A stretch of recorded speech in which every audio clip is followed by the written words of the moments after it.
She was simply sitting in her proper seat. First class, valid ticket, quiet, undemanding. But then, a request was made. Could you please switch seats with another passenger? It wasn't because the seat was broken.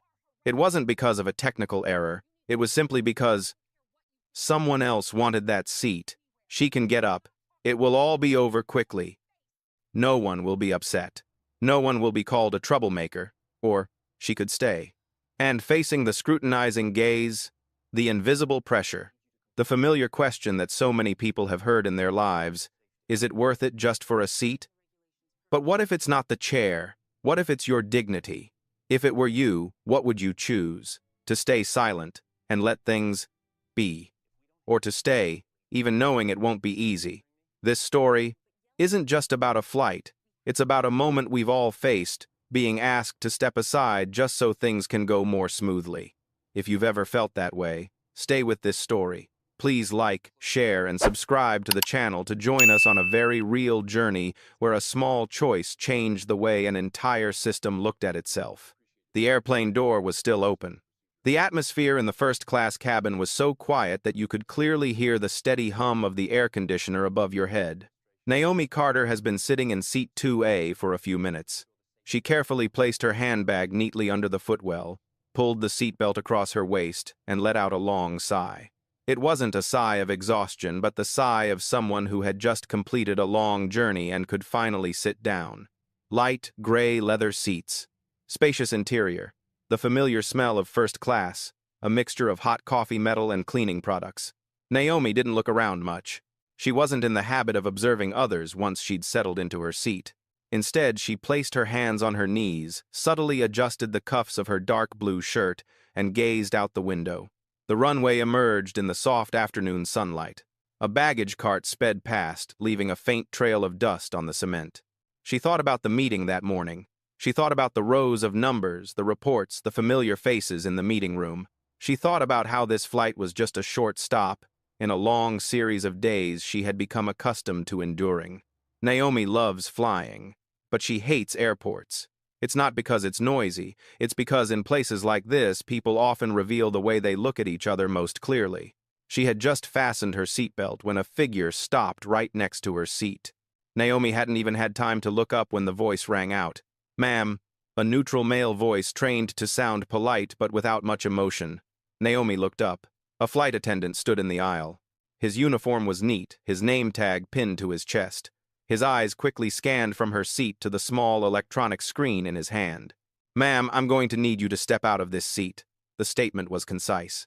No explanation, no hesitation, no apology. Naomi blinked once. She didn't react immediately. It's not that I don't understand, but because that phrase sounds strangely familiar. She looked down at the plane ticket she was holding. Then she looked back at the flight attendant. "Is there a problem with my ticket?" Naomi asked. Her voice was low and clear. Not high, not low. It didn't have a defensive tone at all. The flight attendant paused slightly, as if unaccustomed to being asked a question in return. "We need to adjust the seating," he said. "Just a small change." Naomi looked straight at him. Why the adjustment? There was a very brief silence, just a few seconds. But it was enough for Naomi to notice his eyes quickly darting behind her. She didn't need to turn around to know someone was standing there. In first-class cabins, even small movements carry significant meaning. Naomi slowly unbuckled her seatbelt, but did not stand up. "This is my chair," she said, her voice even. "If there's any mistake, could you please check it for me?" The flight attendant pursed her lips. The initial polite smile vanished, quickly replaced by a poorly concealed impatience. "Ma'am," he lowered his voice, but not to sound more gentle. "We need your cooperation." The word cooperation sounded like a disguised command. Naomi looked around. A few passengers began to take notice. A man in the seat opposite paused in the middle of folding a newspaper. A younger woman wearing large headphones glanced quickly and then turned away as if unwilling to get involved. Naomi sensed it. That familiar feeling when the surrounding space suddenly became colder. "Does anyone else need to switch seats?" she asked very softly. The flight attendant didn't answer immediately. He glanced behind him again. This time, for a longer time. Naomi turned around. A few steps away, a white couple stood right at the entrance to the compartment. They were impeccably dressed, expensive coats, neatly placed handbags in their hands. The woman crossed her arms, her gaze fixed on Naomi without any attempt to conceal it. It wasn't a curious look, nor was it one of annoyance. That's the look of someone who believes they deserve to be in that position. The woman tilted her head and whispered something to the flight attendant. Naomi couldn't hear clearly, but she didn't need to. She had heard things like this her whole life. "We always sit here. There must be a mistake. That's not her seat." The flight attendant turned around.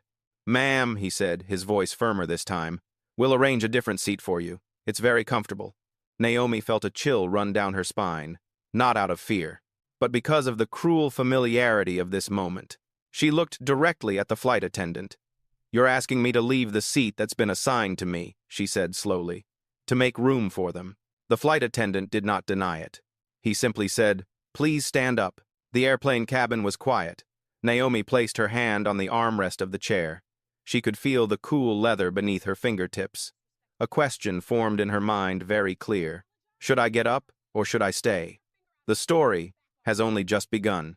Naomi Carter has not yet gotten up. She wasn't deliberately being confrontational, nor was she trying to escalate the situation.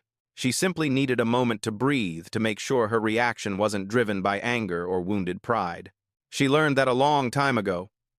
Naomi sat upright, her hands resting lightly on her knees. Her posture was neither defensive nor defiant. It resembled that of someone accustomed to being watched, judged, and asked to cooperate. At first glance, Naomi looked like any other passenger in first class. A black woman in her 40s. Her hair was neatly tied back. No striking jewelry. No ostentatious designer handbag. Dark blue shirt. Dark fabric trousers. Simple flat shoes. There was nothing about that appearance that suggested power. And that's what Naomi wanted. She didn't dress like this by chance. Nor was it because she couldn't afford to dress differently. In fact, she had many custom-made suits in her wardrobe, the price of which would make anyone's eyes widen. But today, Naomi doesn't want to be CEO Naomi Carter. Today, she wants to be an ordinary passenger. She wants to see the truth. She spent over 20 years building her career one step at a time. There were no shortcuts, no family privileges, no inherited network of connections. Naomi grew up in South Chicago, a neighborhood where everything had to be earned through hard work. Her mother was a night shift nurse and her father was a city bus driver. They taught her a simple lesson that has stayed with her throughout her life. You don't need to be loud to be strong. You just need to stand firm. Naomi persevered by studying harder, working more diligently, and speaking less. She learned to listen to the room before opening her mouth. She learned not to let emotions guide her decisions. She learned to survive in spaces where she was often the only one who looked like herself. Throughout her career, Naomi has become accustomed to skeptical glances when she walks into meeting rooms, accustomed to perfunctory handshakes, accustomed to the question, "Which department do you work in?" even though her name is already printed on the meeting schedule, and she's used to having to make choices. Staying silent will let things pass faster. Or should you speak up and accept being labeled as annoying? Every choice has its price. Today on this flight, Naomi didn't expect to have to make that choice so soon. She was scheduled to fly from San Francisco to New York for an important meeting the following morning. A meeting that could affect tens of thousands of employees and the direction of an entire corporation. She booked the ticket under her initials. She didn't use a priority account. She didn't notify anyone at the airline in advance. Partly because she wanted peace and quiet. Partly because she was doing something she rarely talked about with others. A covert inspection. Naomi had been hearing these reports for months. Customer complaints. Vague but repeated accounts of unequal treatment. No clear evidence. No numbers large enough to trigger an alarm. They're just stories. These are stories that, unless experienced firsthand, are easily overlooked. And now, she's sitting here. A flight attendant stands in front. A couple of passengers stands behind. A small request, but one that doesn't apply to everyone. Naomi looked at Ethan Brooks. The small name tag on his chest was just clear enough for her to read. Ethan was young, probably in his early 30s. He had a handsome face. He stood slightly leaning towards the couple behind him, although he was still facing Naomi. It was a very small detail, but Naomi noticed it. "Could you please stand up?" Ethan repeated his voice, not loud but tinged with impatience. Naomi looked up, her eyes calm. "I want to understand what's going on," she said. What did I do wrong? Ethan let out a soft sigh as if the question had tired him out. There's nothing wrong, he replied. It's just, there's a different arrangement. Naomi nodded. So what criteria were used to make that arrangement? The question fell into a void. Ethan didn't answer immediately. He glanced at the Whitman couple. Laura Whitman's lips curved slightly, a gesture so quick that almost no one else noticed. But Naomi saw it. She had seen such gestures throughout her career. Invisible signals transmitted in silence, telling others, we understand each other. Naomi felt a wave of exhaustion wash over her, not because it was such a big deal, but because it was all too familiar. She recalled another occasion many years ago when she was the vice president of finance. She walked into the airport waiting area with a younger, less experienced white colleague. The receptionist looked him straight in the eye and asked, "Sir, how can I assist you?" Naomi stood nearby. Ignored. She smiled. She said nothing. She let her colleague fix the situation. Then he apologized, saying he didn't realize it. Naomi believed him. But that doesn't make the memory disappear. Now that memory returns vividly in this airplane cabin. Which other seat is it? Naomi asked. Ethan answered more quickly this time, as if he had prepared for it. A seat in premium economy. Very comfortable. You won't have any inconvenience. Naomi smiled very slightly. Did you suggest that to anyone else? She asked. Ethan frowned slightly. Ma'am, I was just asking, Naomi said, her voice unchanged. Was anyone else on this flight offered a downgrade from first class? The air became heavier. Some passengers began paying closer attention. A man in the seat in front leaned back, pretending to adjust his seat, but actually listening. Naomi could feel her heartbeat. It wasn't fast. It was steady. She knew this moment was more important than others thought. It's not just about the seats. It's about how people are treated when they're not considered in the right place. Ethan lowered his voice. You're making things more difficult than necessary, he said. Naomi looked up. No, she replied. I'm just sitting in my seat.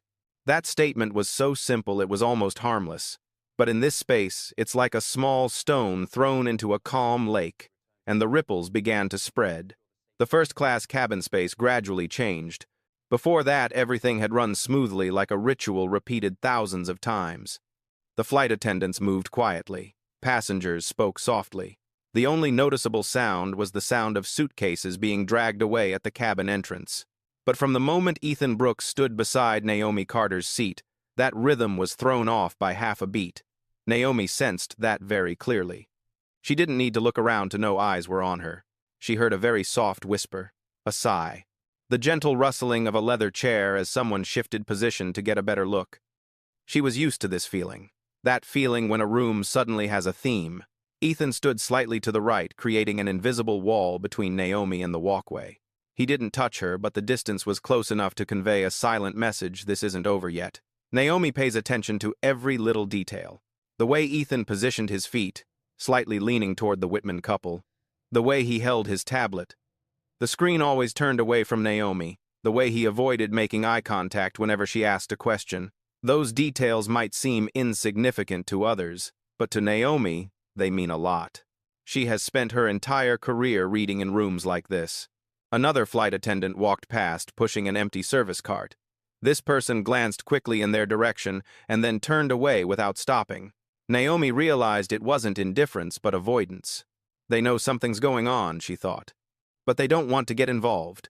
A passenger sitting near the aisle bent down to tie their shoelaces, but their eyes never left the scene unfolding. Another person picked up their phone, pretending to check messages, but the screen reflected images of Naomi and Ethan. Naomi doesn't blame them. She understood where the silence was coming from. In this society, people are taught from a very young age, don't complicate things more than necessary. Don't interfere when it doesn't directly concern you. Don't be a difficult person. Naomi had followed that rule before, many times. But it was precisely because of this that she understood its price. Ethan cleared his throat, trying to regain control of the space. We're running late, he said, as if that were the logical reason for everything. If you could cooperate more quickly, we wouldn't be affecting the other passengers. Naomi looked up. Are you sure I'm the one who's making you late? She asked. Her tone wasn't aggressive. It was just accurate. Ethan froze for a split second. He wasn't used to being put in a position where he had to reconsider his own words. Behind him, Laura Whitman clasped her arms even tighter. She let out an undisguised sigh, loud enough for Naomi to hear. "This is unbelievable," Laura said, her voice not exactly loud, but sharp enough. "We just wanted to sit in our seats." Naomi turned her head, looking directly at Laura for the first time. "She's standing in my aisle," Naomi said, "and I'm sitting in my seat." The way she uses the word myself is very gentle yet clear. Michael Whitman, the man standing next to Laura, finally spoke. His voice was low, seemingly gentler than his wife's, but carried a familiar authority of someone accustomed to being listened to. "Perhaps you don't understand," Michael said. "We fly this route regularly. There are some unspoken arrangements." Naomi nodded. "I understand the unspoken arrangements perfectly," she replied. "And I also understand that my ticket clearly states this seat." Michael pursed his lips. He wasn't used to being answered so directly. Inside the airplane cabin, the silence grew heavier.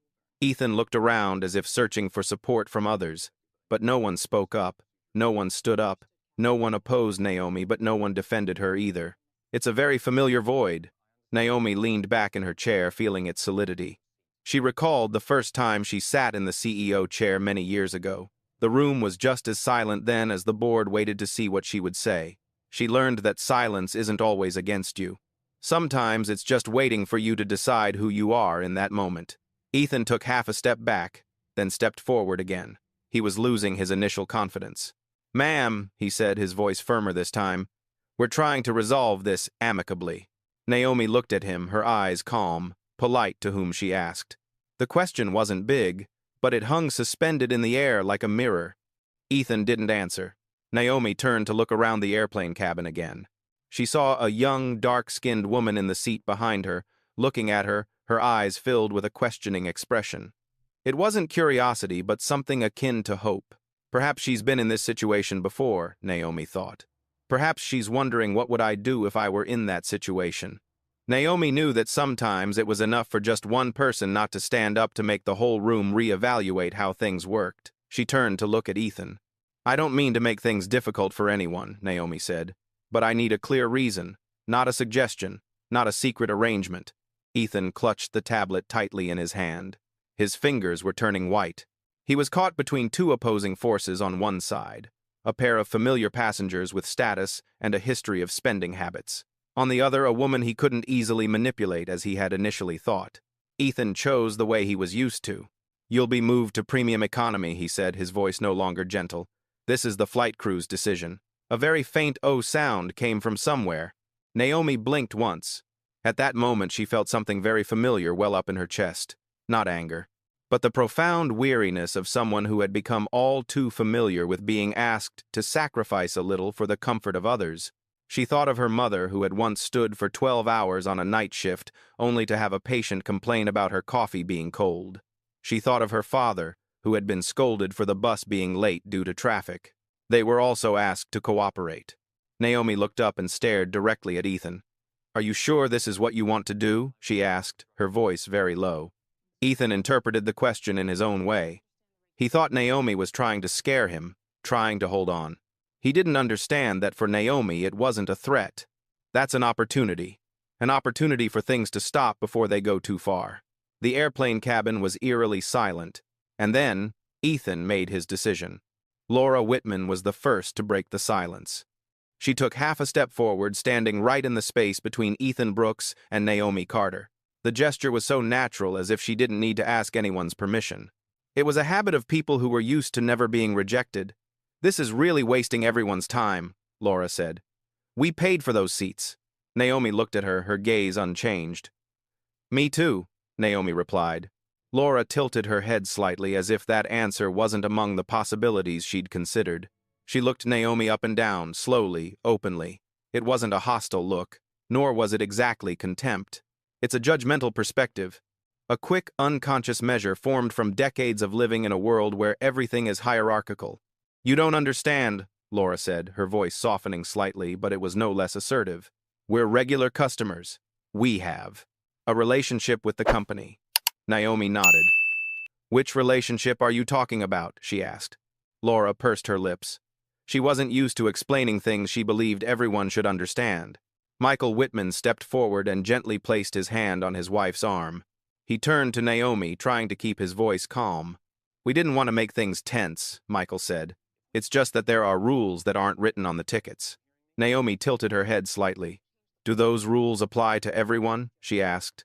Michael didn't answer immediately. He glanced at Ethan as if expecting the flight attendant to step in and mediate on his behalf. Ethan felt the pressure mounting on him. He straightened up, cleared his throat, and tried to regain his professional tone. Mr. and Mrs. Whitman, Ethan said, turning to them first. Please allow me to handle this matter. The way he used the word deal with wasn't for Naomi, it was for them. Naomi noticed that. She also noticed how Ethan turned his back on her even though she was the one being asked to leave her seat. Ethan turned around this time, his voice carrying a practiced certainty. Ma'am, he said, we've already explained. This is a necessary adjustment. Naomi stared at him for a long time. You haven't explained, she replied. You've only given orders. That statement left Ethan speechless. This isn't a debate, he said quickly, as if trying to extinguish something that had just formed. This is flight crew instruction. Naomi heard a heavy sigh from behind her. Laura crossed her arms, clearly impatient. That's unbelievable, she said. You're acting like you're the only one on this flight. Naomi turned to look at Laura. No, she said. I acted as if I were a passenger. The way she emphasized the word passenger was subtle, but enough to clearly define the boundary. Laura chuckled, a short laughter devoid of joy. Do you know how many miles we've flown with this airline? She asked. Do you know how much money we've spent? Naomi was silent for a moment. Then she said, Are you asking me about your value or my value? That question hung in the air. Michael Whitman cleared his throat slightly, as if trying to pull his wife out of the quagmire that was forming. Laura, he said softly. Let them do their work. But Laura didn't back down. No, she said. I'm tired of having to ask permission for things that are rightfully mine. Naomi felt a familiar wave rise in her chest. Not anger, but a cold, detached composure.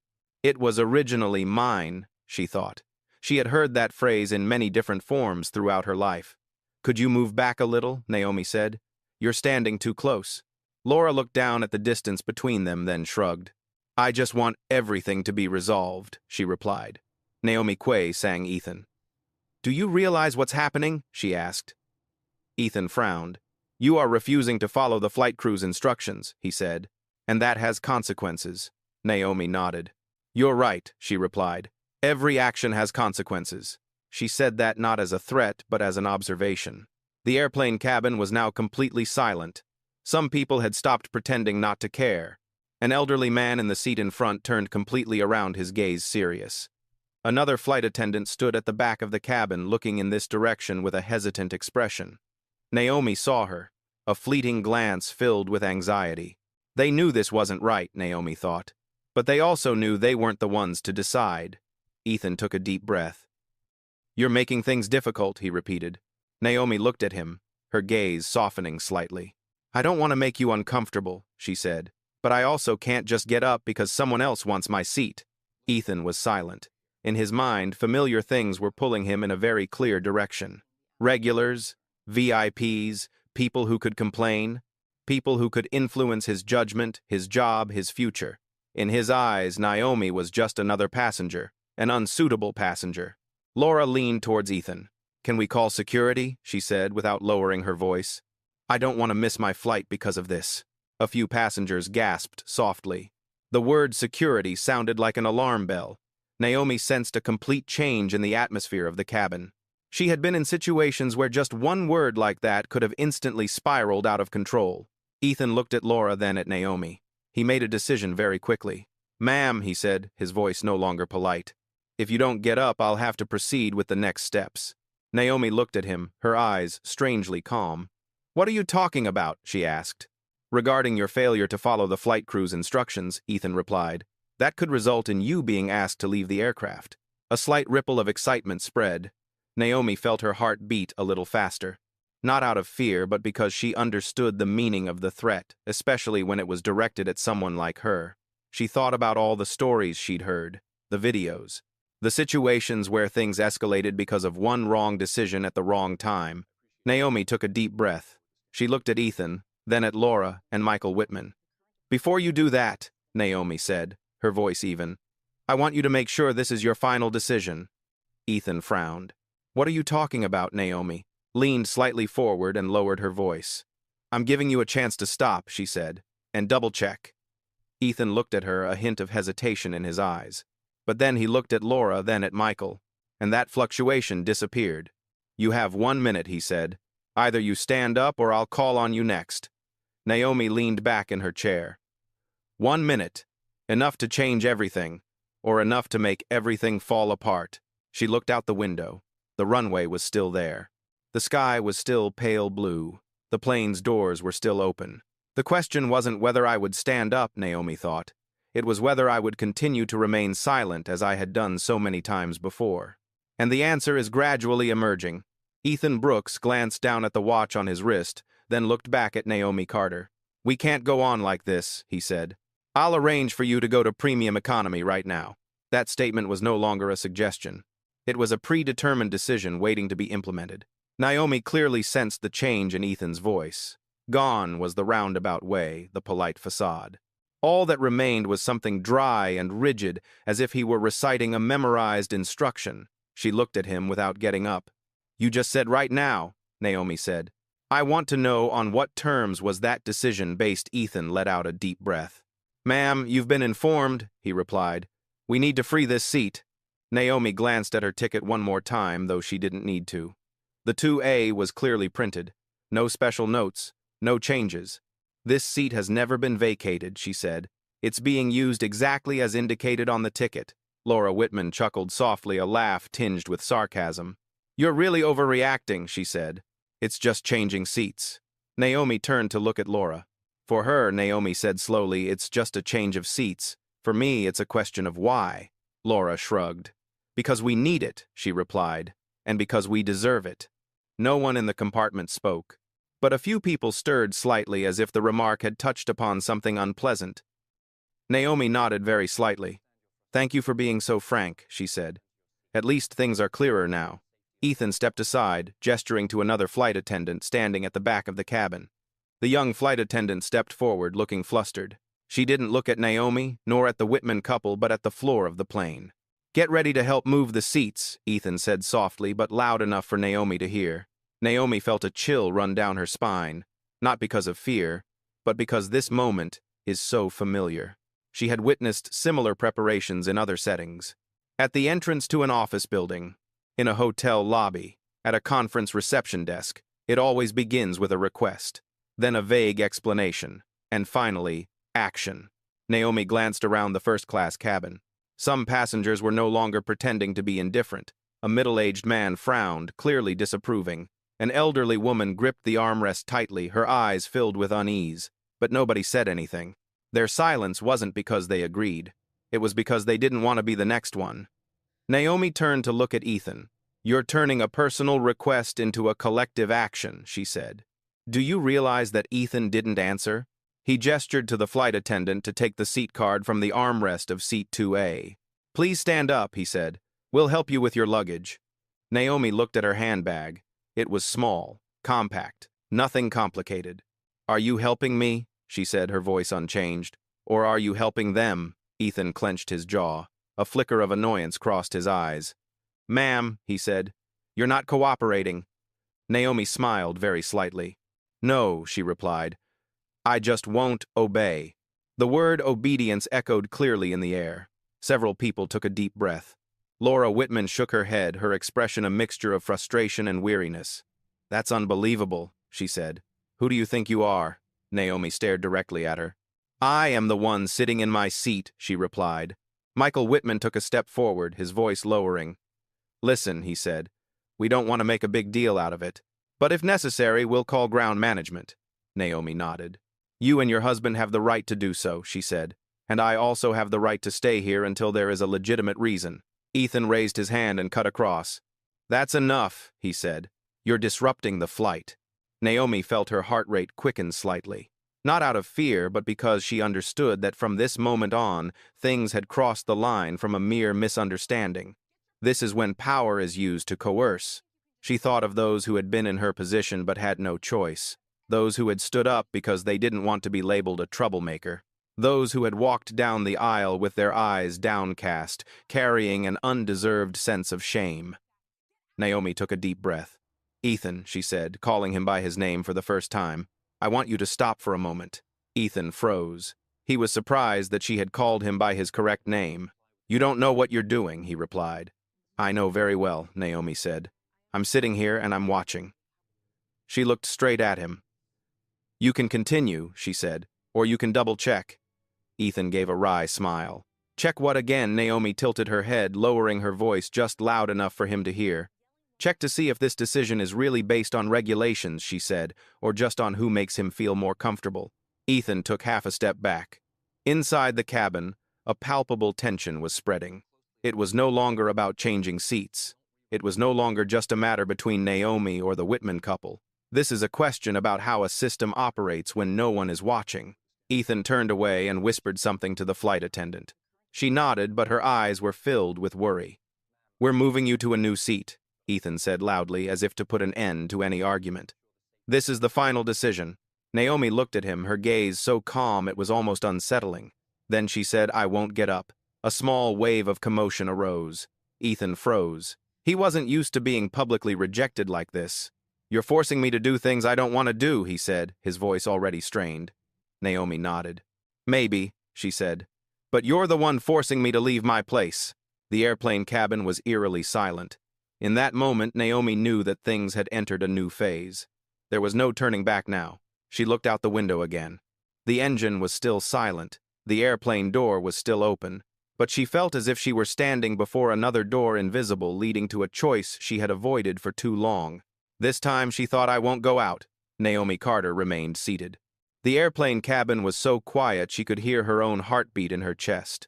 Not fast, not frantic, but clear. She was used to staying calm when things got tense. She had sat in boardrooms where a single wrong word could cost hundreds of millions of dollars. She had faced negotiations that dragged on for hours, where the other party deliberately remained silent to test her patience. But this moment is different.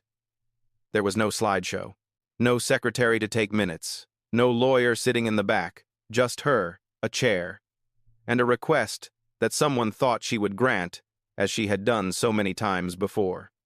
Naomi looked down at her hands. They rested gently on her thighs, her fingers naturally intertwined. She realized she was clenching them a little tighter than usual.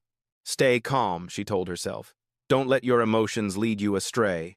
But then another question crept in, subtle yet persistent. Why do I always have to be the one to stay calm? That question wasn't new. It had haunted her for years, creeping into those long nights when she sat alone in her office gazing out at the brightly lit city. She recalled her first appointment to a senior leadership position. A colleague pulled her aside and whispered as if sharing a precious secret. Naomi, you're good, he said, but you have to be careful. Don't let them think you're too tough. She smiled. She nodded. She took note of the advice, even though no one said exactly who they were, and she followed that advice. For many years, she learned to regulate her voice, lowering her volume when arguing, smiling even when interrupted, listening more than speaking. She learned how to be acceptable. Thanks to that, she went far, very far.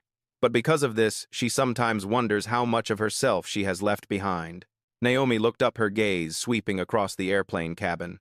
She saw different faces, some curious, some anxious, some deliberately avoiding eye contact. She doesn't blame them. She used to be them. I used to bury my head in a book to avoid an awkward situation. I used to pretend not to hear an unfair remark because I didn't want trouble. She recalled an evening many years ago when she was a regional financial director. She and a white colleague were attending a conference.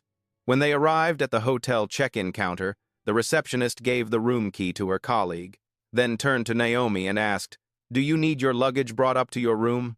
Naomi stood there for a few seconds. She could correct herself. She could have clarified. But she chose to smile and say, "No, thank you." Later in the elevator, her colleague apologized. He said he didn't realize. Naomi believed him. But that belief couldn't erase the feeling of being dwarfed in that moment. Now, in this airplane cabin, that feeling returns, more distinct, more oppressive. Naomi wondered, what would happen if I stood up? She'll go down to premium economy, another seat. Maybe not so bad. She'll avoid the stress, avoid the stares, avoid the risk of being labeled a troublemaker. The flight will depart on time. Everyone will forget about this quickly. She's going to New York, to attend a meeting, to make big decisions. Life will go on, and no one was hurt. At least not anyone else besides her. Naomi exhaled slowly. But what if I don't get up? She will be seen as unpleasant, stubborn, uncooperative. She may be threatened. Security may be called. She had seen the videos. She had seen how quickly things could escalate when a black woman was deemed disobedient. She's not naive. She knew the risks. She also knew that to some extent she had the power to defend herself. But she didn't want to use it yet. Not now. Not in that way. She wanted to know if she didn't have the power to reveal herself, how would this system treat her? Ethan Brooks stood a few steps away from her, his face tense. He said nothing at the moment, but his presence felt like an invisible pressure. Naomi looked at him then at the Whitman couple. Laura Whitman was whispering something to her husband, her face showing discomfort. Michael Whitman nodded as if it were only a matter of time. They believed that everything would end in the familiar way. Naomi sensed that clearly. She placed one hand on the armrest of the chair. The cool touch of the leather upholstery helped her stay more alert. She thought of her mother, the woman who had said to her one evening long ago, "You don't need to win every battle," her mother said, "but you need to know which battles are worth standing in." Naomi didn't fully understand that saying when she was younger. She thought it was just general advice. Now, in this airplane cabin, she understands. This isn't a battle over seats. This is a battle over who has the right to decide what is normal. Naomi looked up, her gaze softening. Not because she had weakened, but because she had made a decision. She looked at Ethan. "I know you're doing your job," Naomi said, her voice softer than before, "and I don't want you to get into trouble." Ethan looked at her a little surprised. "Then help me," he replied. "Get up." Naomi shook her head very slightly. "No," she said. "Helping him doesn't mean I have to disappear." The words were spoken softly, but Naomi felt their weight. They weren't just for Ethan. They were for her. She knew that from this moment on, things wouldn't be easy anymore. But from that moment on, she knew she wouldn't regret it. Naomi leaned back in her chair and took a deep breath. "We could stop here," she said. "Or we could go on and make things more complicated." Ethan looked at her, a fleeting moment of hesitation in his eyes. A very small moment, but Naomi noticed it. He's making a choice too, she thought. He just doesn't realize it. The airplane cabin remained silent. But in that silence, Naomi sensed that something had changed. Not in other people, but it's within her. Ethan Brooks took a deep breath, clearly trying to regain control. He was used to stressful situations. Working on an airplane meant dealing with all kinds of passengers, drunk people, people afraid of flying, people getting angry over overhead space. But those situations usually had one thing in common: in the end, the passenger would give in. This time, it's different. Naomi Carter didn't raise her voice. She wasn't angry. She didn't show any signs of panic. She just didn't get up. And that's what annoyed Ethan more than any other form of resistance. "Ma'am," he said, his voice lowering, carrying a severity he rarely displayed. "I need you to understand one thing." Naomi looked up, her eyes calm. "I'm listening," she replied. Ethan looked directly at her, trying to keep his gaze unwavering. "If you continue to refuse to follow the flight crew's instructions," he said, "you may be considered uncooperative, and under federal aviation regulations, we have the right to ask you to leave the aircraft." The words echoed like a hammer striking the air. In first class, a few passengers flinched slightly. The word federal carried the weight of power law and unpredictable consequences. Naomi clearly sensed the change in atmosphere. Previously, this was a dispute. Now it's being clothed in the guise of law. She didn't react immediately. She let a few seconds pass, enough for everyone to understand that she had heard perfectly well. "Are you saying," Naomi said slowly, "that if I don't leave my assigned seat, I could be removed from the plane?" Ethan nodded. "That's right." Naomi looked at him, her eyes not filled with anger, but sadness. She had seen this moment many times in different forms. When the law was used not to protect, but to coerce. When legal language was pulled out like a shield, concealing emotional decisions, Laura Whitman spoke up, her voice betraying barely concealed satisfaction. "Finally, someone has spoken clearly," she said. "We shouldn't have to argue about such obvious things." Naomi turned her head to look at Laura. "Do you know what that law was created for?" Naomi asked. Laura shrugged. "To maintain order," she replied. Naomi nodded. "That's right," she said. "To maintain order, not to maintain privilege." Laura frowned. "What are you talking about?" Naomi didn't answer her. She turned to look at Ethan. Are you sure you're applying this law fairly? Naomi asked. Ethan pursed his lips. You're refusing to follow instructions, he said. That's enough. Naomi looked around the airplane cabin. She saw tense faces. Some people had taken out their phones, holding them low as if unsure whether to film or not. She knew that just one wrong step could cause everything to spiral out of control. She thought about the videos going viral online, the sensational headlines, the divisive comments. She thought about how even a moment of losing one's temper could be edited and distorted. Be careful, she told herself. Very careful. Naomi took a deep breath. I have one more question for you, she said. Can you show me the specific document that allows you to downgrade my seat simply because another passenger wants it? Ethan froze. He wasn't used to passengers asking for specific citations. Most people, upon hearing federal regulations, would immediately back away. We have the right to make decisions for operational reasons, he said, repeating a familiar phrase. Naomi tilted her head.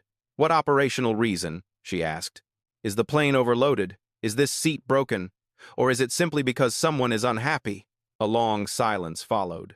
Michael Whitman cleared his throat, trying to interject. Listen, he said. We don't want to cause trouble, but it's clear you're taking things too far. Naomi looked at him. Have you ever wondered, she asked, why things like this are always called going too far when the person being asked to back down is someone like me? Michael opened his mouth, then closed it again. He didn't have an answer ready.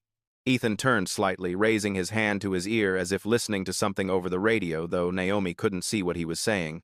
The gesture seemed like a delaying tactic, a way to solidify his decision. Then he turned around. Ma'am, he said, his voice firmer, this is a final warning. If you don't get up, I will take the necessary steps. Naomi felt her heart pounding faster. Not out of fear, but because she knew exactly what those necessary steps might include. She pictured herself being asked to stand up, being let off the plane in front of dozens of people.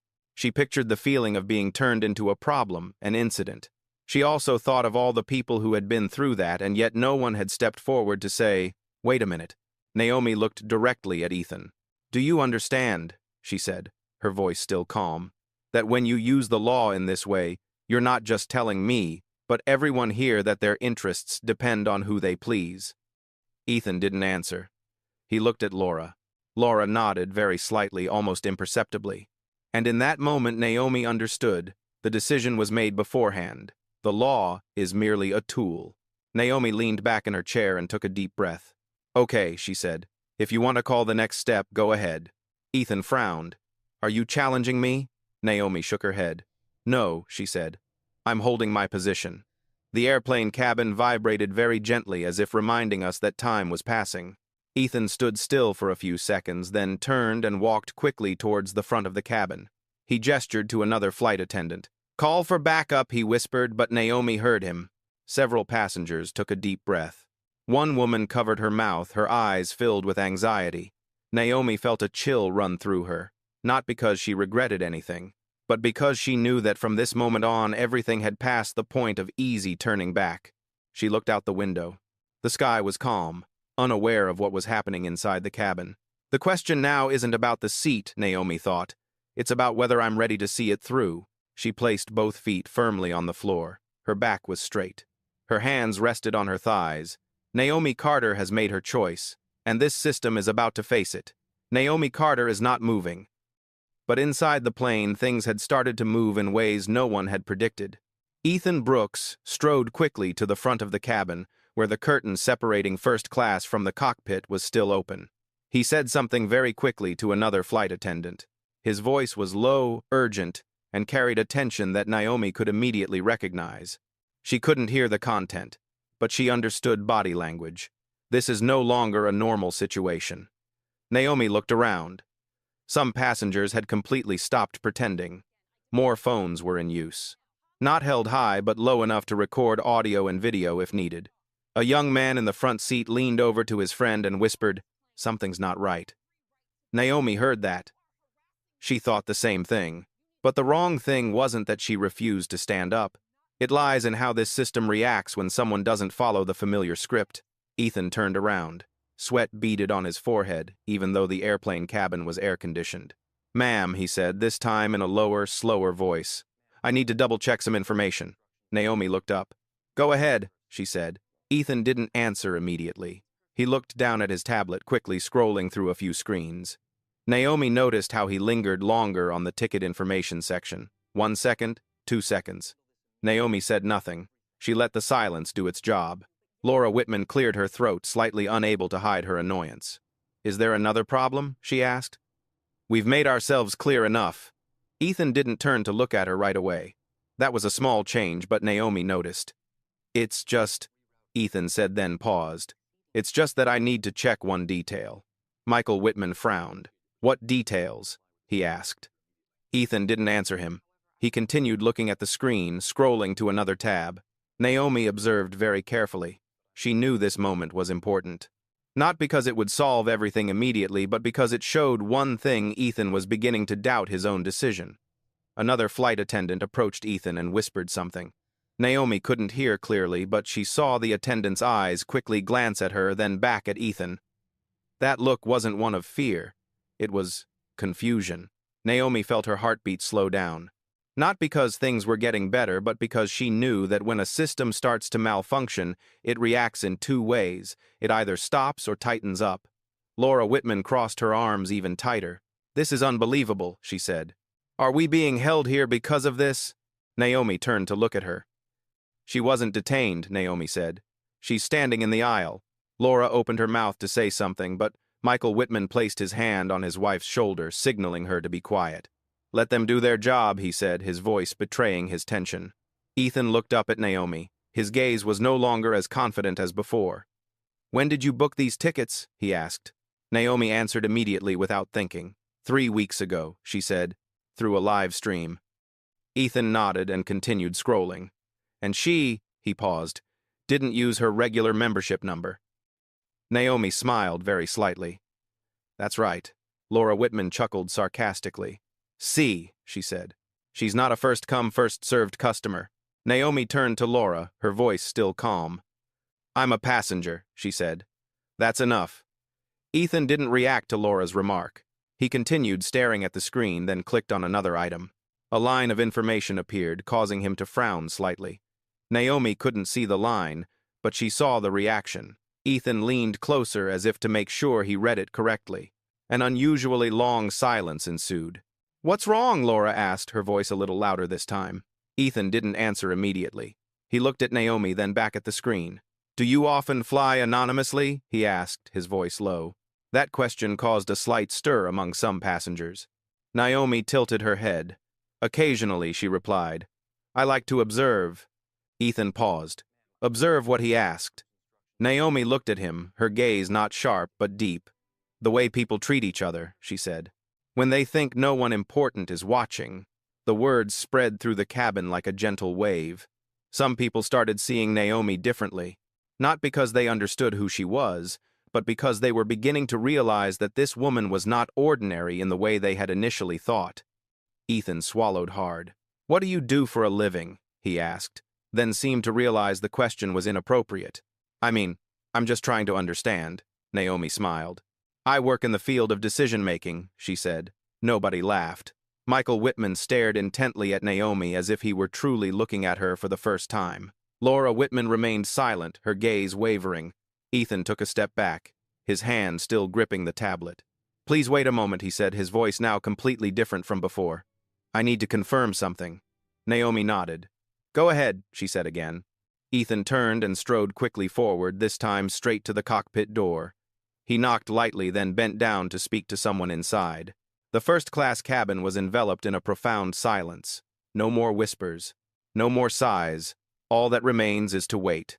Naomi leaned back in her chair, feeling her own breath. She didn't know exactly what would happen next, but she knew one thing: a door had opened.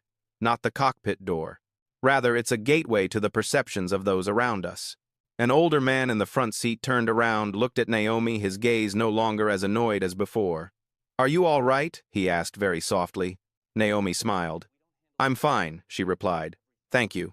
Laura Whitman watched the scene, her lips pressed together. She said nothing, but her initial confidence was no longer intact. Naomi looked out the window. She saw ground staff standing in small groups under the plane's wing. Time seemed to be passing more slowly than usual. Not yet, Naomi thought, but things were starting to shift. and sometimes just one small detail is enough to make an entire system question what it's doing. Silence enveloped the first-class cabin in a very different way. This wasn't the silence of relaxation, nor the polite silence often heard before takeoff. This was a weighty silence, heavy, clinging. One was acutely aware of their own slightest movement. Naomi Carter sensed it immediately. She could clearly hear the faint creaking of the seat leather as someone shifted, the soft metallic sound of the seatbelt, a very faint cough swallowed back midway. All eyes were fixed on the front of the cabin where Ethan Brooks had disappeared behind the cockpit door. Nobody said anything. Nobody dared to say anything. Naomi leaned back in her chair, keeping her back straight and her feet firmly on the floor. She didn't move much, not because she was afraid of attracting attention, but because she understood that every movement at this moment would have meaning. She didn't want to send the wrong message. A middle-aged woman sat a few rows away from Naomi, her hand gripping the strap of her bag. Her eyes repeatedly glanced in Naomi's direction before turning away. Finally, she lowered her head but wasn't reading. She was staring intently at an invisible point. Michael Whitman sat down in his chair, but his posture was no longer as relaxed as before. He leaned back, crossed his arms, and clenched his jaw.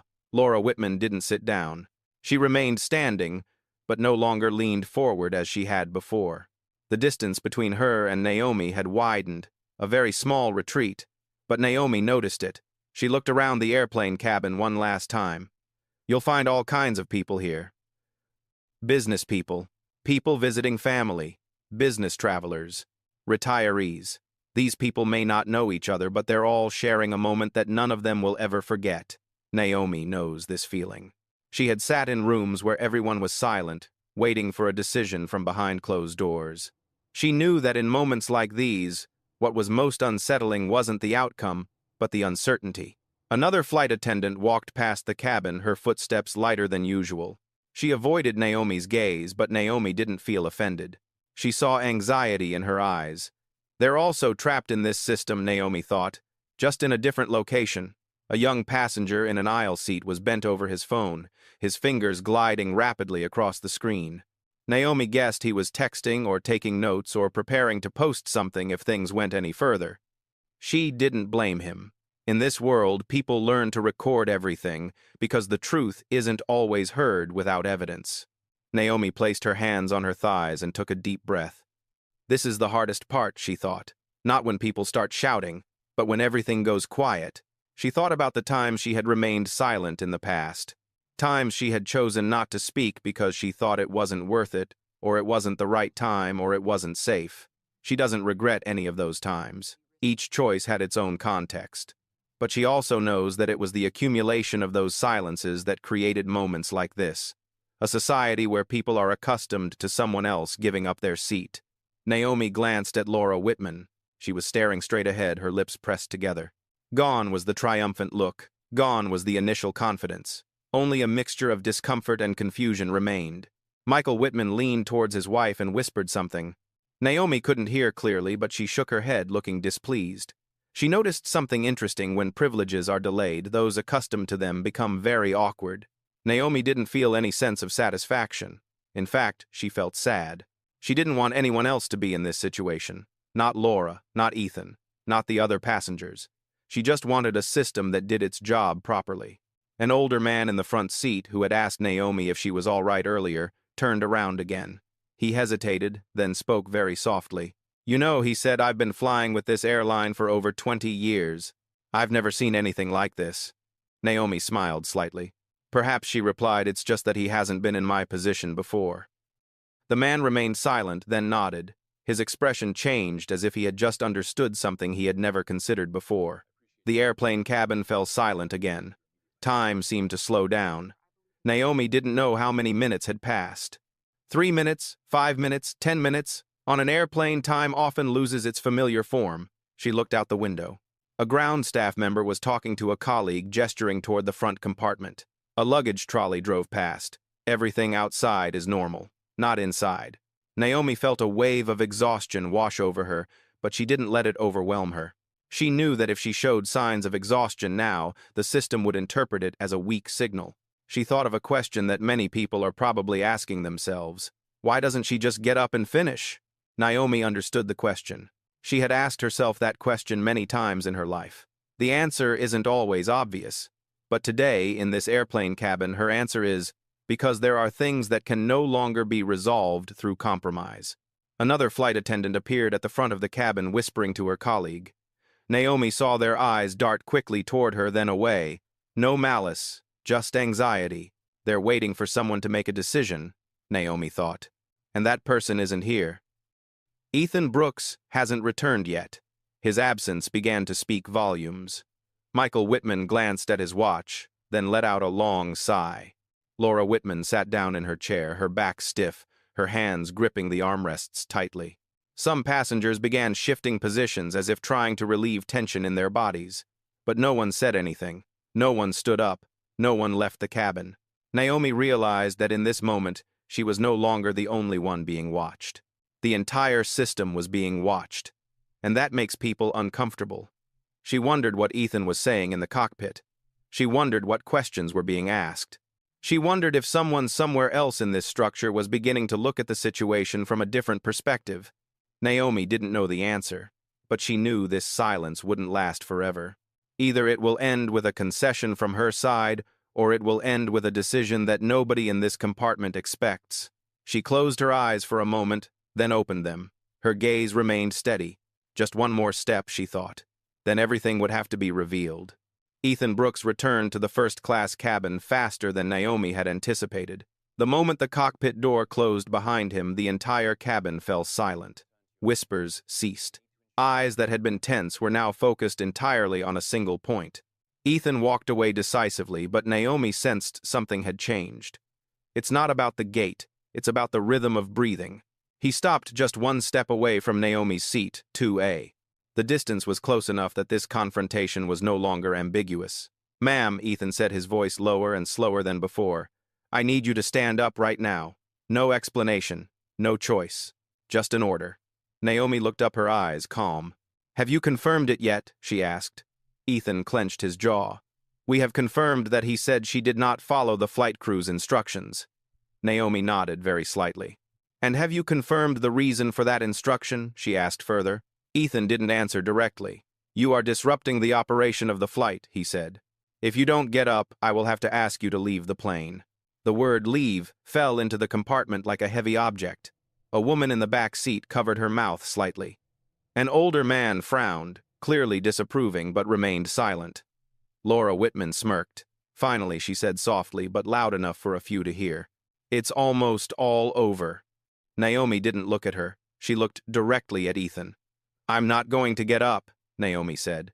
The words weren't loud, they weren't dramatic, but they carried a decisiveness that seemed to freeze the space around them. Ethan froze for a very brief moment. "What did you just say?" he asked. "I said," Naomi repeated, "I'm not getting up." Ethan took a deep breath. "Do you understand the consequences of this?" he asked. Naomi nodded. "I understand," she said.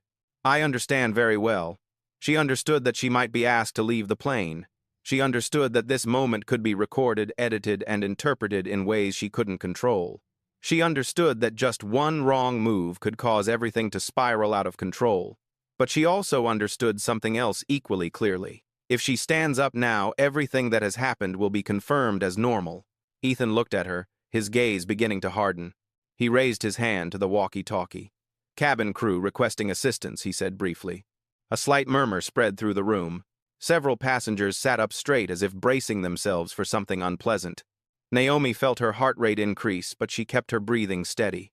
She looked around the airplane cabin again. These faces. These people. She wondered how many of them had faced the same choice she was facing today. How many people chose to stand up? How many people chose to remain silent? Naomi turned to look at Ethan. "Mr. Ethan," she said, her voice still low and clear, "before you do the next thing, I want you to answer one question for me." Ethan hesitated for a moment, then said, "It'll be quick." "Can you show me the specific clause," Naomi asked, "that allows you to ask me to leave this seat simply because another passenger wants it?" Ethan opened his mouth, then stopped. He didn't have the answer. Laura Whitman frowned. "This is ridiculous," she said. "You're just trying to stall for time." Naomi turned to look at her, her eyes carrying a hint of coldness for the first time. "No," Naomi said. "I'm bringing the truth to light." Michael Whitman jumped to his feet. Enough, he said. We're going to file a formal complaint. We don't deserve to be treated like this. Naomi looked at him. He wasn't treated like this, she said. He's witnessing it. Ethan raised his hand, gesturing for Michael to sit down. Sir Ethan said, Please sit down. We'll handle it. Naomi noticed the way Ethan said it. Gone was the initial friendliness. Gone was the unconscious fondness. Only tension remained. A young man in the front seat whispered to his friend, She really isn't afraid. Naomi heard it. She didn't consider herself brave. She just felt tired from having to step back. Ethan took a step forward, standing closer. The distance between him and Naomi was now just enough for one person to stand. This is the last time I'll ask, he said. Please stand up. Naomi didn't move. She placed her hand on the armrest of the chair, feeling its solidity. She recalled meetings where she was the only one in the room having to keep her voice calm so as not to be labeled too forceful. She recalled the times she had asked herself, When will it be enough? Naomi looked directly at Ethan. You'll have to do more than you're asked, she said, because I won't be able to get up on my own. The airplane cabin was filled with very faint sounds of inhaling. Ethan took a half step back. He didn't touch Naomi. He knew that line. But the very act of not touching her made the situation even more tense. Okay, he said. I'll proceed to the next step. Naomi nodded. Go ahead, she said. She knew that from this moment on, things would no longer be within her comfort zone. But she also knew that if she backed off now, she would carry that feeling with her for a very long time. The feeling of having betrayed myself. Naomi took a deep breath, keeping her back straight. You may begin, she said, her voice still even. I'm here. The airplane cabin was eerily silent, and in that silence one thing became very clear. Naomi isn't causing trouble. The system is being challenged. Ethan Brooks turned and walked towards the front of the cabin, gesturing to another flight attendant standing nearby. Stay where you are, he said quickly. I need support from the cockpit. That remark made the atmosphere in the cabin even more tense.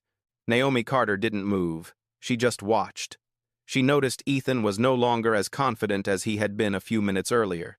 Every movement he made now carried a sense of caution. There were no more decisive commands. No more the tone of someone accustomed to being obeyed. It was a very small change, but Naomi noticed it. Ethan knocked softly on the cockpit door. The door opened just enough for a face to appear. Naomi couldn't see clearly, but she noticed how Ethan bowed his head as he spoke. It wasn't a bow of greeting. It was a bow to explain. About a minute passed. Then 2 minutes. The first-class cabin was filled with a sense of anticipation. Laura Whitman turned to her husband, whispering something impatiently. Michael Whitman shook his head, his eyes no longer calm as before. This is ridiculous, Laura said, her voice rising. We're being held back because of one uncooperative person. Naomi turned to look at her but didn't reply. She didn't need to say anything more. She knew that from the moment Ethan stepped into the cockpit, the story had taken a different turn. The cockpit door opened wider. The captain stepped out. He was in his early 50s. His hair was salt and pepper.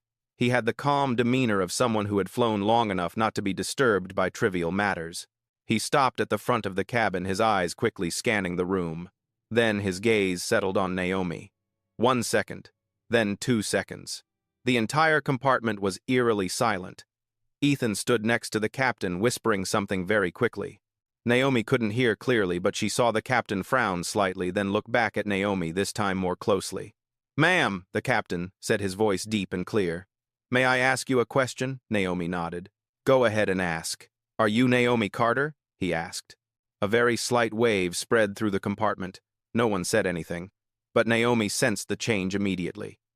She didn't answer immediately, not because she hesitated, but because she understood the implication of the question. Yes, Naomi said. I am Naomi Carter. The captain took a deep, very quiet breath. Thank you, he said. Please wait a moment. He turned to Ethan, his voice lowered but serious enough for those standing nearby to hear. Do you know who she is? The captain asked. Ethan shook his head, his expression becoming genuinely tense. The captain didn't speak immediately. He just looked at Ethan for a few seconds, then turned back to look at Naomi. Ma'am, he said, his voice changing. No longer a questioning tone. Instead, it was one of respect. I apologize for the inconvenience. Laura Whitman stood up abruptly. Wait a minute, she said. What's going on? We're the ones being disturbed here. The captain turned to Laura, his gaze calm but resolute. "Madam," he said, "please sit down." Laura froze. It wasn't because he raised his voice. It was because she wasn't used to being asked to do that. Michael Whitman took his wife's hand and whispered, "Sit down." Laura sat down, but her eyes never left Naomi. Naomi remained seated. She didn't smile. She didn't nod. She showed nothing but calmness. The captain turned to look at Ethan. "Have you checked the booking records?" he asked. "Yes." "Yes," Ethan replied, his voice betraying his embarrassment. "Did you see the internal memo?" the captain asked further. Ethan opened his mouth, then stopped. "There is one," he said slowly. "But I don't think—" "You don't need to think," the captain interrupted, his voice still calm. "You need to read." Ethan bent down to his tablet, scrolling through the images. His face quickly turned pale. The airplane cabin was completely silent at that moment. Some passengers began to realize they were witnessing something far more than just a seat dispute. The captain turned back to Naomi. "Ma'am," he said, "I'm sorry for what you've had to go through. You have every right to be sitting here." Naomi nodded. "I know," she said softly, "but I also want to know why I had to say it so many times." The captain was silent for a moment. "We will look into this matter," he said. Immediately. Laura Whitman couldn't hold back any longer. "Excuse me," she said. "Who is she to?" The captain turned to her, his gaze becoming serious. "Madam," he said, "she is the CEO of this airline." The words fell into the cabin like a bolt of lightning. No one spoke up. No one was breathing heavily. Michael Whitman's eyes widened. Laura Whitman's mouth dropped open, but she couldn't say anything. Ethan Brooks stood there speechless. Naomi Carter remained seated. She said nothing. She didn't need to say anything. The truth once revealed was enough to turn everything around. A few passengers gasped softly. Another whispered, "Oh my God." Laura Whitman looked at Naomi, her expression shifting from annoyance to bewilderment, then to fear. "This," she said, her voice trembling slightly. "It's impossible." Naomi looked at her. "Usually things like this," Naomi said slowly, "just wouldn't happen if it were someone who wasn't used to being questioned." Ethan took a step back, his face turning pale. "Ma'am," he said, his voice faltering. I don't know." Naomi looked at him, her eyes not angry, just tired. "That's right," she said. "You don't know. And that's the problem." The captain turned to Ethan. "You'll be relieved of duty as soon as the plane lands," he said. "For now, step back and let another crew take over." Ethan nodded without saying another word. Laura Whitman jumped up. "We're going to file a complaint," she said. "This isn't fair." Naomi looked at her one last time. "No," Naomi said. "This is the first time it's been fair." The airplane cabin remained silent. But the silence was no longer oppressive. It's clear. It's transparent. And for the first time since it all began, Naomi felt the space around her breathe. There was no applause. There was also no uproar as many people had imagined. After Captain Reynolds revealed Naomi Carter's identity, the first-class cabin fell into a very different state. A rearranged silence. No more tension. No more waiting. Only the truth is taking its place. Ethan Brooks stood motionless for a few seconds, as if his brain needed time to process what had just happened. His face turned pale. His hand gripping the tablet trembled slightly, even though he tried to hold on tight. "Ma'am, Ethan began, but his voice faltered. Naomi didn't look at him right away. She looked at Captain Reynolds. "How many minutes do we have left before closing time?" she asked. Captain Reynolds glanced at his watch, then immediately replied, 12 minutes, ma'am." Naomi nodded. "That's enough," she said. No one in the cabin immediately understood what the remark meant. But Captain Reynolds did. He turned and spoke quickly to another flight attendant standing nearby. "Call corporate security," he said, "and notify operations control." His voice wasn't loud, but the way he spoke didn't allow anyone to ask questions. Laura Whitman jumped to her feet again. "Wait a minute," she said. "This is going too far. We were just asking for our seats." Naomi turned to look at her, her eyes calm. "She didn't ask," Naomi said. "She pressured me." Laura froze. "What's the difference?" she snapped. Naomi answered immediately, her voice not loud but very clear. "The difference," she said, "is that asking allows others to say no, pressuring them doesn't." Michael Whitman stood up, placed his hand on his wife's shoulder, and tried to pull her back down to sit. "Laura," he said softly, but his voice was strained. "That's enough." Laura sat down, her face flushed. She looked at Naomi with a mixture of anger, embarrassment, and bewilderment. Ethan Brooks took a deep breath, trying to regain his composure. "Mrs. Carter," he said, his voice dropping significantly. "I'm sorry for Naomi," raised her hand gently but firmly. "You don't need to apologize to me," she said. "You need to take responsibility." Ethan paused. Naomi Quay sang Captain Reynolds. "I want a full report after the flight," she said. "Not through the usual HR department." Captain Reynolds nodded. "I'll make sure," he replied. Naomi turned to look at Ethan. "For the remainder of the flight," she said, "he will not have any contact with passengers." Ethan opened his mouth to say something, then stopped. He nodded, took a step back, then another. Another flight attendant stepped forward to take his place near the front cabin. The change happened very quickly. No drama, no lengthy explanations, just a process.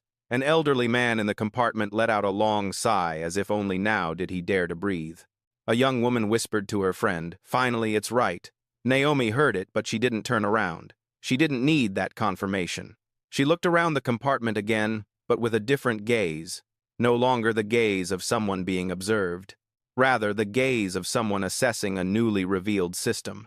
Laura Whitman shifted in her chair, clearly unaccustomed to being ignored. "We will file a complaint," she said, her voice lower this time, but still sharp. "We have a very long flying history with the airline." Naomi turned to look at her. "That history will be examined," Naomi said. "The whole thing." Michael Whitman turned to his wife and whispered urgently. "Stop it," he said. "You're making things worse." Laura bit her lip, saying nothing more. Captain Reynolds took a step forward. "Mr. and Mrs. Whitman," he said, "for the remainder of the flight, please follow the flight crew's instructions. Otherwise, we will record a violation." Michael Whitman nodded immediately. "We understand," he said. Laura said nothing, but her silence now carried no defiance. Naomi leaned back in her chair, feeling its solidity. She didn't feel victorious, nor did she feel relieved in the way most people would expect. She felt awake. A new flight attendant approached Naomi and bowed slightly. "Mrs. Carter," she said, "do you need any water or anything?" Naomi looked at her and smiled very slightly. "A glass of water is enough," she said. "Thank you." Her voice was no different than before, not more authoritative, not colder, just more appropriate. The flight attendant nodded and left. A few passengers watched the scene, not with curiosity, but with quiet contemplation. They had just witnessed something rare. Power doesn't need to be loud. Ethan Brooks stood at the back of the compartment, his back straight but his face tense. He wasn't looking at Naomi. He was looking down at the floor. Naomi didn't know what he was thinking, but she knew this moment would haunt him for a long time. She wasn't happy about that. She only hoped he would remember. Captain Reynolds returned to the cockpit. Another flight attendant pulled the curtains shut. First-class cabins gradually returned to their takeoff readiness, but nobody in the cabin thought that things had returned to normal, because the old normal is no more. Naomi looked out the window. Ground staff began retracting the stairs. The airplane door was about to close. Justice doesn't need to be loud, she thought. It just needs to not turn away. The plane began to taxi onto the runway. The familiar sound of the engine gradually grew louder, steady like a deep, drawn-out breath. First class had returned to its usual state of order. Seat belts were fastened. Luggage was in place. Everything looked as if nothing unusual had just happened. But deep inside each of us, something remains unsettled. Naomi Carter felt that very strongly. She leaned back in her chair, her eyes fixed straight ahead. The glass of water sat neatly on the small table in front of her, untouched. She wasn't thirsty. She just needed a few minutes for things to calm down. Not for the airplane cabin, but for herself.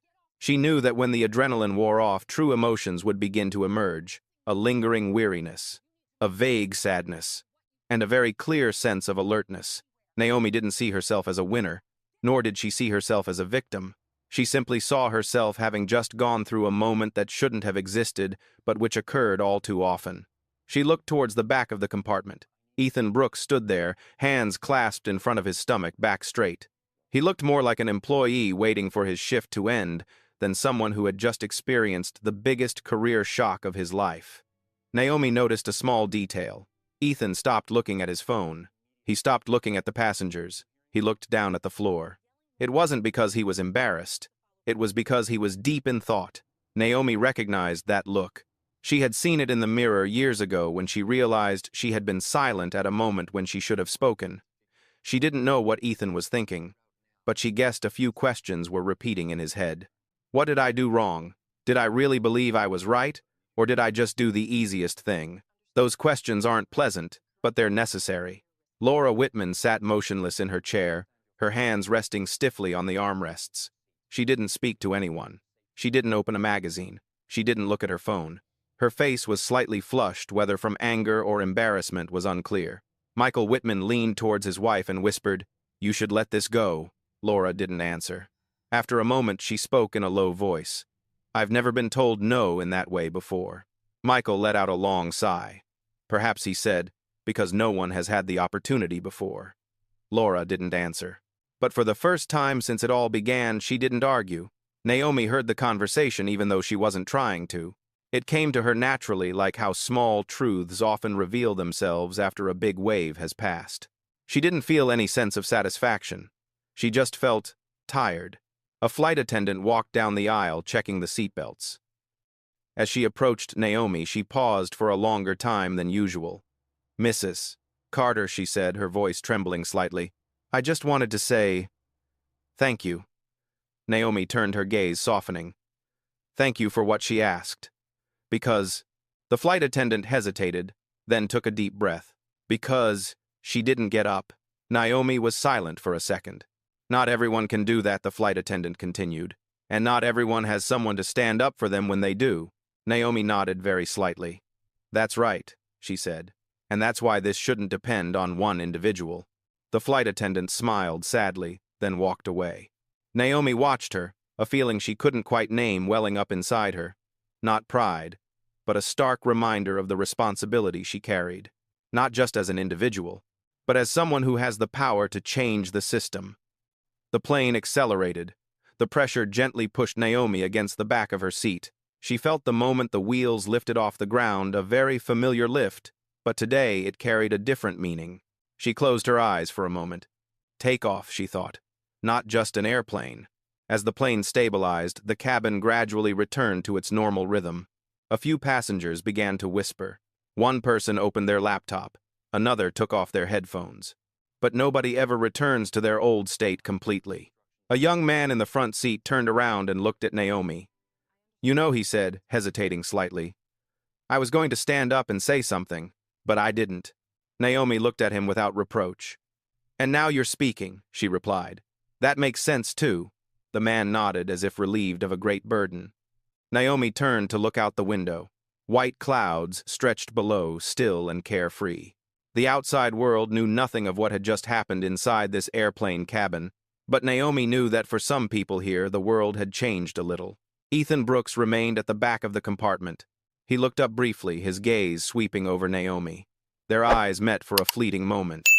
Ethan bowed his head, not as an apology, but as an acknowledgement.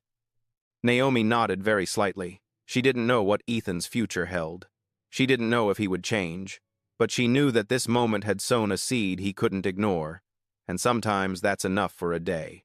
Naomi took a deep breath, opened her eyes, and for the first time since boarding the plane, she allowed herself to relax a little. She didn't win against anyone, but perhaps something has been put back in its rightful place. The plane began to taxi onto the runway. The familiar sound of the engine gradually grew louder, steady, like a deep, drawn-out breath. First class had returned to its usual state of order. Seatbelts were fastened. Luggage was in place. Everything looked as if nothing unusual had just happened. But deep inside each of us, something remains unsettled. Naomi Carter felt that very strongly. She leaned back in her chair, her eyes fixed straight ahead. The glass of water sat neatly on the small table in front of her, untouched. She wasn't thirsty. She just needed a few minutes for things to calm down, not for the airplane cabin, but for herself. She knew that when the adrenaline wore off, true emotions would begin to emerge. A lingering weariness, a vague sadness, and a very clear sense of alertness. Naomi didn't see herself as a winner, nor did she see herself as a victim. She simply saw herself having just gone through a moment that shouldn't have existed but which occurred all too often. She looked towards the back of the compartment. Ethan Brooks stood there, hands clasped in front of his stomach, back straight. He looked more like an employee waiting for his shift to end than someone who had just experienced the biggest career shock of his life. Naomi noticed a small detail. Ethan stopped looking at his phone. He stopped looking at the passengers. He looked down at the floor. It wasn't because he was embarrassed. It was because he was deep in thought. Naomi recognized that look. She had seen it in the mirror years ago when she realized she had been silent at a moment when she should have spoken. She didn't know what Ethan was thinking, but she guessed a few questions were repeating in his head. What did I do wrong? Did I really believe I was right? Or did I just do the easiest thing? Those questions aren't pleasant, but they're necessary. Laura Whitman sat motionless in her chair, her hands resting stiffly on the armrests. She didn't speak to anyone. She didn't open a magazine. She didn't look at her phone. Her face was slightly flushed, whether from anger or embarrassment was unclear. Michael Whitman leaned towards his wife and whispered, "You should let this go." Laura didn't answer. After a moment, she spoke in a low voice. "I've never been told no in that way before." Michael let out a long sigh. Perhaps, he said, because no one has had the opportunity before. Laura didn't answer. But for the first time since it all began, she didn't argue. Naomi heard the conversation even though she wasn't trying to. It came to her naturally, like how small truths often reveal themselves after a big wave has passed. She didn't feel any sense of satisfaction. She just felt tired. A flight attendant walked down the aisle, checking the seatbelts. As she approached Naomi, she paused for a longer time than usual. "Mrs. Carter," she said, her voice trembling slightly. "I just wanted to say thank you." Naomi turned her gaze, softening. "Thank you for what?" she asked. "Because..." The flight attendant hesitated, then took a deep breath. "Because she didn't get up." Naomi was silent for a second. "Not everyone can do that," the flight attendant continued. "And not everyone has someone to stand up for them when they do." Naomi nodded very slightly. "That's right," she said. "And that's why this shouldn't depend on one individual." The flight attendant smiled sadly, then walked away. Naomi watched her, a feeling she couldn't quite name welling up inside her. Not pride, but a stark reminder of the responsibility she carried. Not just as an individual, but as someone who has the power to change the system. The plane accelerated. The pressure gently pushed Naomi against the back of her seat. She felt the moment the wheels lifted off the ground.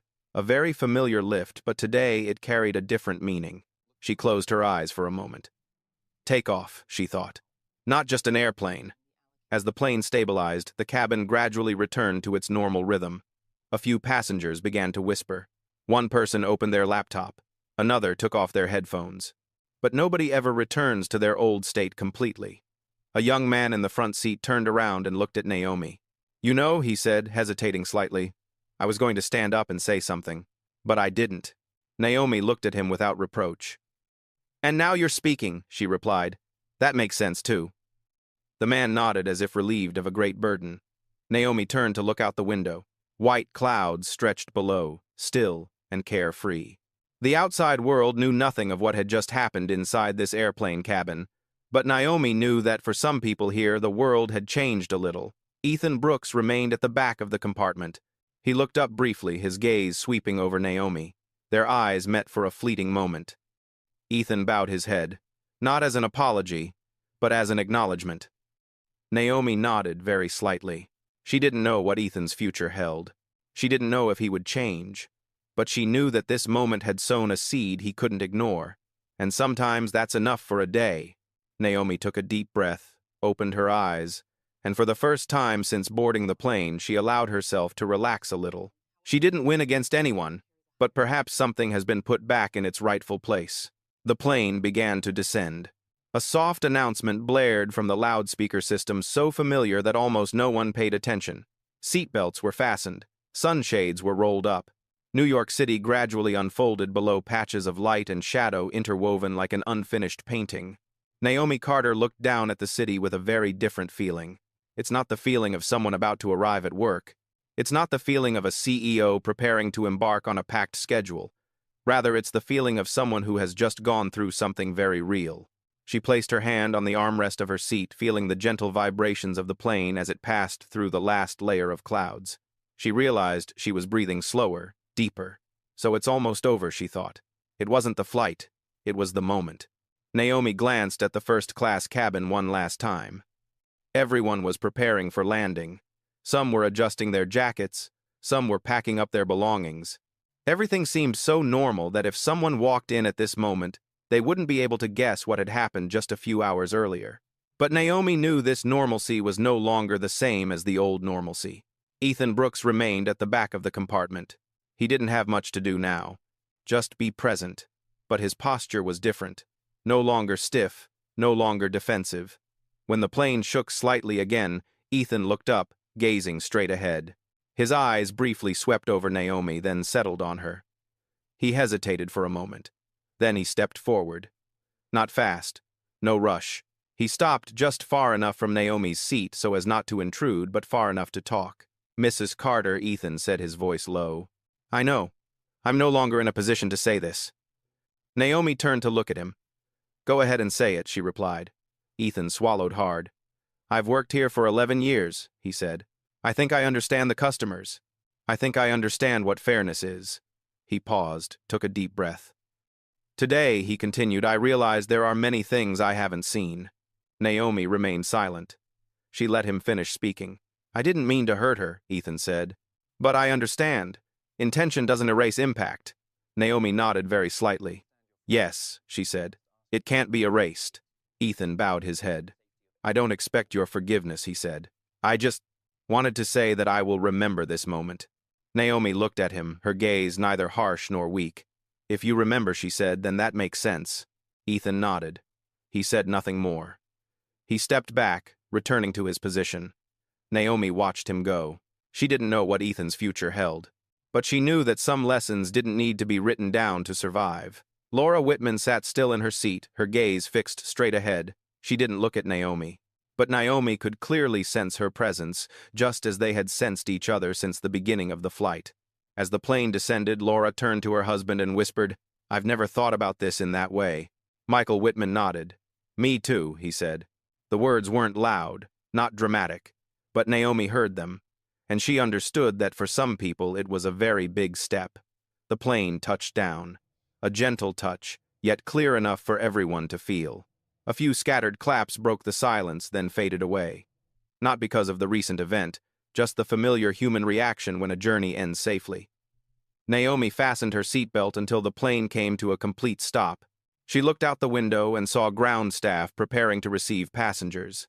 Life went on. She knew that when she stepped off this plane, the world wouldn't change completely. Small injustices would still exist. Awkward moments would still repeat themselves somewhere. But she also knew that every time someone chooses not to get up when they are not wrong, the world will shift a little bit in a more correct direction.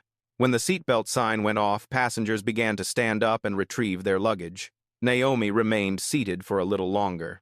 Not because she was tired, but because she wanted to savor this feeling for a few more seconds. The feeling of having stayed. A young flight attendant approached and bowed slightly. "Good day, Mrs. Carter," she said. Naomi smiled. "Me too," she replied. Naomi stood up, picking up her handbag. As she walked out into the aisle, a few passengers looked at her, not with curiosity, but with a very quiet respect. No one applauded, no one said anything loudly, but their eyes said it all.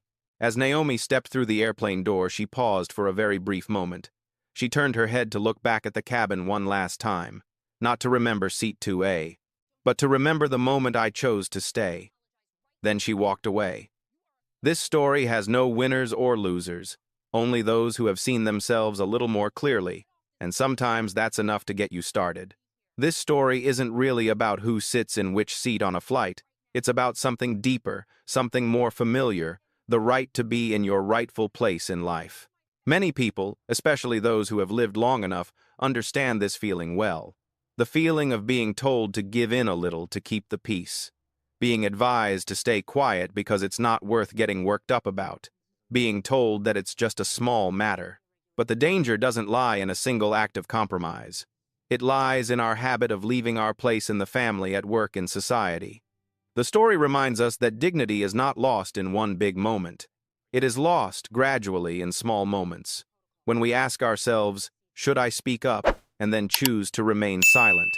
The important thing is not to always confront, but to know when not to back down. Not everyone has the opportunity to speak up, but everyone has the right to ask themselves, where do I stand, and am I moving away from that position? When people dare to stay in their place, they not only protect themselves, they open up a safer space for others. And sometimes, That's all it takes to shift the world a little bit for the better. Thank you for taking the time to listen to this story. If it reminds you of a moment in your life, know that you are not alone. Please like, if you empathize, share this story with someone you cherish, and subscribe to the channel to continue listening to and telling stories that are very real, but that really need to be told. We are here for you.